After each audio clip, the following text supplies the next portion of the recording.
When life throws you off course, did you know there are 5 commitments you can make that will help you get back on track every single time? Yep. Coming up next on the Successful Women Think Differently podcast, we're going to talk about 5 thoughts resilient people embrace in order to bounce back from a setback, successfully deal with disappointment, and navigate challenges every single time.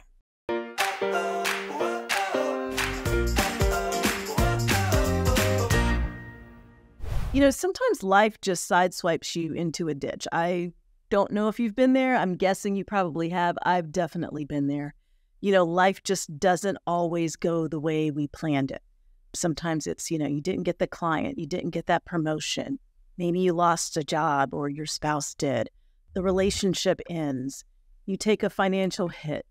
Your health or that of a loved one is threatened by a diagnosis or something that rocks your world. It's pretty much impossible to get through life without going through some unexpected and sometimes even unwanted challenges. But if you are intentional, it's actually possible to grow through your challenges and not just go through them. Growing through your challenges isn't always what's at the top of your mind when you're going through something difficult, but just kind of go with me for a second here. I want you to think back on something that was super difficult in your life, but on the other side of it, you see that you're actually somehow better. Maybe you have a greater capacity to deal with stress. Maybe whatever it is forced you to learn how to stand up for yourself.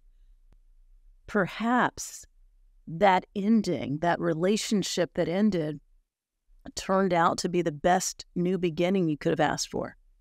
Maybe you had something happen and on the other side of it, you just somehow were better. Maybe you were more grateful. Maybe you were kinder. Maybe you were more compassionate. I've certainly been there. When you get humbled in your life, it changes you. And if you're intentional, it can change you for the better. There's something that researchers call post-traumatic growth, some really great research out of the University of North Carolina that shows that, most of us know about post-traumatic stress disorder. We often think of it when we think of soldiers having gone off to war and dealing with all of the trauma and devastation that can come with that. It can also occur when someone's been through a crime situation or some other personal trauma, right? Most of us have heard of PTSD, but most of us have not heard of post-traumatic growth. And post-traumatic growth is simply that on the other side of a trauma, of something really, really difficult, when a person says, I am somehow stronger or better because of this. Now, this doesn't mean you would choose to go through it. It doesn't mean the thing you went through is good. That's not it at all. But that somehow, because of the character you had to muster, the courage, whatever it is it took to get through it, it somehow transformed you. It somehow expanded and grew you. And so on the other side of that challenge, of that difficulty, you can say, I've grown. The most resilient people always focus at some point on how they can grow through their challenges and not just go through them. The thing about resilience, though, is that, we don't do it perfectly, and that really is okay. I think a lot of times we feel like when we go through something that if we go through it and in the midst of it, we feel it feels messy and we're messing up and we're falling apart, that then we're not resilient. And that's not true. In the midst of going through whatever you're going through, you don't always look great. You don't always respond in the best way at first. But resilience really epitomizes this Japanese proverb that I love that simply says, fall 7 times, stand up 8. You may have fallen 7 times, but if you eventually get up, you are still resilient. These commitments I want to share with you today, it's 5 commitments. I actually wrote these 5 commitments near the beginning of Where Will You Go From Here? This is a book that I wrote about moving forward when life doesn't go as planned, and I wrote it when my life wasn't going as planned, when I found myself at 36 going through a divorce. And it for me, took more courage than anything I have ever done in my life. And there was a lot of fear. I was devastated in many ways, and I needed to get something out of it. One of the things that I had decided as I was going through this is that I would be better and not bitter. That was my mantra. I said it to myself over and over and over again. No, I would not choose to go through this, but I'm not going to be bitter on the other side of this. I'm going to be better. And I was intrigued by the idea that I could somehow be better.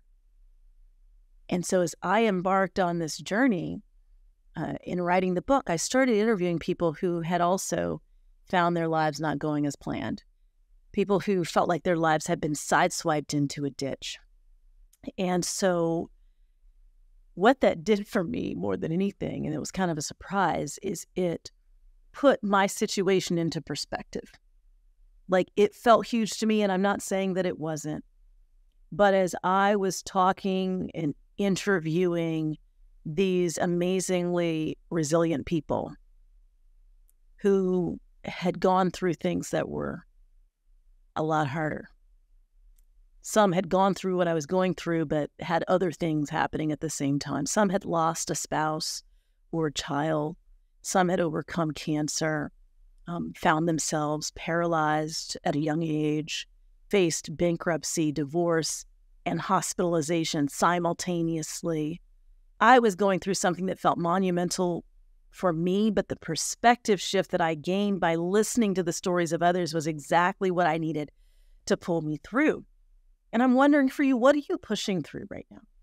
What has knocked you off track, no matter how small or how big? Because whatever your answer to that question, I want you to apply these 5 commitments. And these are things that you just say to yourself as you're going through your challenge. These are things I said to myself that transformed everything, that helped me to not only create a vision for my life after starting it over, but to walk right into that vision. So the first commitment, if we're finding our lives sideswiping us into a ditch, the first commitment is to say, I will not feel sorry for myself. I will not feel sorry for myself. It can be very easy when we go through something, especially when it feels unfair somehow, especially when we feel like we did the right things and yet life isn't going as planned. It can be easy to feel sorry for ourselves. It can be easy to want to throw the pity party.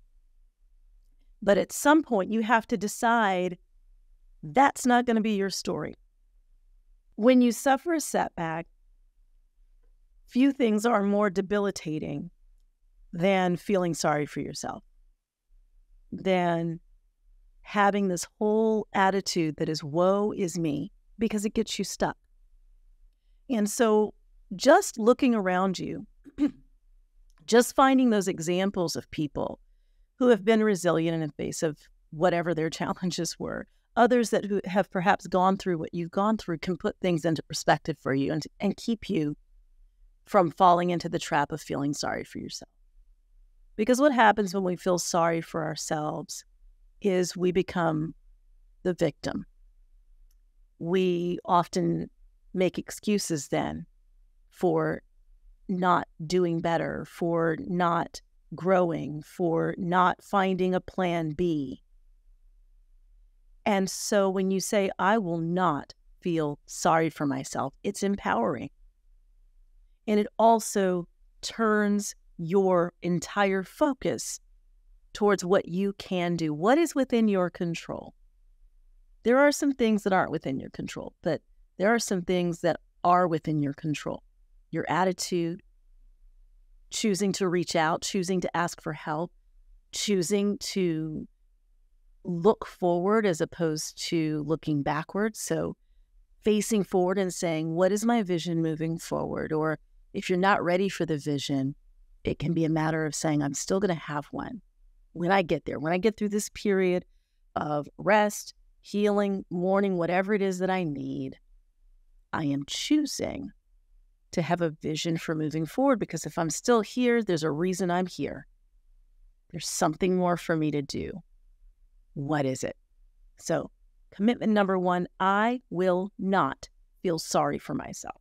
Whether you lost the job, the promotion, the client, even in the most difficult of circumstances, when we have lost people and things that were monumental in our lives, we can find gratitude for what we had. We can find gratitude that we are still here. We can find gratitude for how we move forward. I'll never forget when my mother was recovering from a brain aneurysm that left her very disabled. I'll never forget how many times she said, as she had just gotten out of the hospital, I'm really grateful. I'm really grateful for the chance to recover. Most people who have what I had aren't here anymore. Wow. She was 49, learning to speak again, learning to walk again, needing help for the most basic of things that I had to learn how to help her do. And she was saying, I'm grateful. And do you know what her gratitude did for her? It gave her the motivation and the inspiration and the energy to do the therapy that was required for her to regain many of her abilities. So rather than feeling sorry for herself, which of course at times she really struggled with that, she always came back every single day. I'm grateful.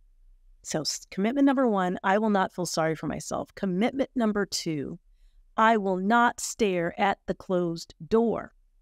I will not stare at the closed door. So oftentimes when life doesn't go as planned, we're looking at what it used to be or what it looked like it was about to be, and we just get stuck there. We can't get past the fact that the plan is no longer the plan.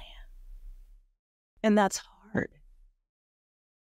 But we get stuck when we won't turn around and face forward, when we find ourselves staring at the closed door that's not going to open again. And I'm not saying this is easy, but what I am saying is whatever that closed door, and again, this can be simple stuff. It could be some changes happening at work, and you get stuck talking about the way things used to be. But it can also be that relationship door that's shut, that business door that's shut, that financial opportunity that's shut down, that health change, that loss of something that used to be easy and no longer is. It takes courage to turn around and face forward, to choose not to stare at the closed door, to not get stuck in that place. Commitment number 3 is I will dig deep to unearth all the courage I need. Resilience takes a lot of courage. Sometimes it's the courage to be vulnerable as you tell somebody what you are dealing with and you ask for help, you ask for input. Sometimes it's courage because you're about to make a big change and you're afraid. It's that fear of uncertainty. It is the fear of regret. Am I making the right decision? Sometimes it's the fear of speaking up, standing up for yourself, stepping up in a new way. But fear is often misunderstood. Oftentimes we see fear and we think, I'm afraid I shouldn't keep going forward. I'm afraid I should run in the other direction. As opposed to, I'm afraid I must be out of my comfort zone. I'm in the right place. Of course you're afraid. Of course you're afraid. When life doesn't go as planned and you come up with a plan B and, maybe your plan B didn't even work. Sometimes it's a plan C, but whatever the case, when we're moving down a path that's unfamiliar and that's hard, it is so important that we recognize fear is inevitable. It's not a stop sign. You're courageous. You've done courageous things in the past. You can do them now, but you will have to make a decision to be courageous. oftentimes as we're making a change, there are multiple opportunities to back away from the decision we've already made. You make that decision to be courageous every step you take forward. And so it's absolutely essential to understand you're going to have to dig deep for that courage. You're going to have to remind yourself of who you really are. You may have to call on your courageous, encouraging friend and leave the ones who plant seeds of doubt and discouragement kind of out of the picture for now. You may not talk to them about this particular challenge because you need the people who are going to lift you up and strengthen you. So commitment number 3, when life doesn't go as planned, when you're dealing with a major challenge or a setback, is I will dig deep for all the courage I need. Commitment number 4, I will direct my thoughts. My thoughts will not direct me. I love this one. This is the essence of resilience, right? We don't control the thoughts that show up. We really don't. I mean, you could be minding your own business and somebody says something that causes you to think this new thought. That's not helpful. You could be watching TV or scrolling social media and see something and your thoughts just go in a direction that's not helpful. So you don't control every thought that comes, but you do choose the ones you dwell on, the ones you meditate on, and you have to be intentional about that. What are you saying to yourself about this situation? And is it helping you move forward or is it getting you stuck? You get to decide the thoughts that you keep. Now, you have to practice this. It doesn't happen automatically. But if you can be very intentional, it's amazing how you can begin to shift the kinds of thoughts that you have. Sometimes it's the simplest of thoughts, like, I can do this. Simple thought, but it's true. You can. Sometimes it's the simple thought, I have what it takes. I am good enough. Sometimes you have to repeat the simplest of thoughts, things that perhaps we tell children, right? But as we get to be adults, people don't keep saying those things to us. We have to learn to say them to ourselves. I will direct my thoughts. My thoughts will not direct me. That means you are aware of what you're saying and you are intentional about what you are saying to yourself. And then commitment number 5, I choose to believe all things work together for good. That doesn't mean that everything that happens is good, because it isn't. Sometimes we deal with things, they are unfair, they are unjust, they are discouraging, they are frustrating. Those things aren't good, but all things can work together for good. Something good can come of difficult situations. And if you look for that, it's powerful. So I get this from Scripture. As a believer, I choose to believe all things work together for good. To finish this Scripture, for those who love God and are called according to His purpose. What I believe that means is that when you look for purpose in your circumstance, when you look for something to come out of it that can be good, you will find it. So maybe you got laid off, and maybe you had been toying with the idea of launching your own business anyway, or changing careers, or moving into a new role because it really wasn't that satisfying to you anymore anyway. Maybe it never was. Maybe you didn't want to see the friendship end, but maybe that really was a toxic friendship. And you were just hanging on, letting it happen because you were uncomfortable with having a hard conversation, with setting a clear boundary. So the boundary's been set for you. Maybe that financial situation that just, has been awful for you has also made you recognize that you didn't have a good game plan, that you needed to really invest in your own financial literacy and learn how to be intentional with your money. And this has been a reality check. When we believe all things work together for good, we are looking for the ways in which we can grow out of what it is that we're going through so that you grow through it and don't just go through it. So I don't know what it is for you right now. It might be something small, it might be something big, but will you make these 5 commitments? I will not feel sorry for myself. I will not stare at the closed door. I will dig deep to unearth all the courage I need. I will direct my thoughts. My thoughts will not direct me. And I choose to believe all things work together for good. So which one of those 5 commitments resonates most with you right now? What would shift for you if you embraced that commitment wholeheartedly, if you lived it out? Imagine what could change around how you feel, around how you show. It's not easy when things don't go as planned, but you can and you will make it through whatever is going on. Resilience is a skill, and it's a skill that can be learned and it can be improved. But making these 5 commitments really does help you build resilience, and it ensures that whatever the challenge is that you're facing right now, you don't just go through it, you grow through it.